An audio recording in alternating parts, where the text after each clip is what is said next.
പ്രിയപ്പെട്ടവരെ, ഞാനിപ്പോൾ വിളിക്കാട്ടോ, എന്നിട്ട് നിങ്ങൾ വിളിക്കാറുണ്ടോ? ഞാൻ ഇപ്പോൾ വരാം, എന്നിട്ട് നിങ്ങൾ പോവാറുണ്ടോ?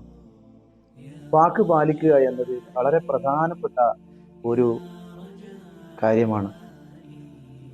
അള്ളാഹുവിൻ്റെ ഖുർആൻ സൂറത്തുൽ ഇസ്രാ 34-ാമത്തെ ആയത്തിൽ നമ്മെ പഠിപ്പിക്കുന്നു, ഔഫു ബിൽ അഹദ് ഇന്നൽ അഹദ കാന മസ്ഊല. നിങ്ങൾ വാക്ക് പാലിക്കണം, കരാറ് പൂർത്തീകരിക്കണം. അത് റബ്ബിന്റെ മുന്നിൽ ചോദ്യം ചെയ്യപ്പെടുന്ന കാര്യമാണ്.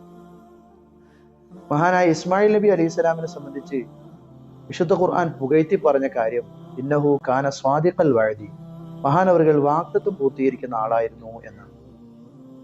ഒരു മനുഷ്യന്റെ കപടവിശ്വാസത്തിന്റെ ലക്ഷണമായി മുത്തനബി സല്ലല്ലാഹു അലൈഹി വസല്ലം എണ്ണിയത്, ഇദാ വഅദ അഖ്ലഫ, വാഗ്ദത്തം ചെയ്താൽ അവൻ ലംഘിക്കുമെന്നാണ്.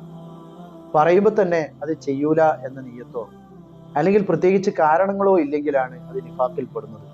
എന്നാൽ ഒരു സഹോദരൻ താൻ ചെയ്യുമെന്ന് വാഗ്ദത്തം ചെയ്തു, അത് മറന്നുപോയി, അല്ലെങ്കിൽ അവന് മറ്റു വല്ല കാരണങ്ങൾ കൊണ്ട് അത് ചെയ്തു കൊടുക്കാൻ സാധിച്ചില്ലെങ്കിൽ അവൻ കുറ്റക്കാരനല്ല എന്ന് മുത്തനബി സല്ലല്ലാഹു അലൈഹി വസല്ലം പഠിപ്പിച്ചിട്ടുണ്ട്.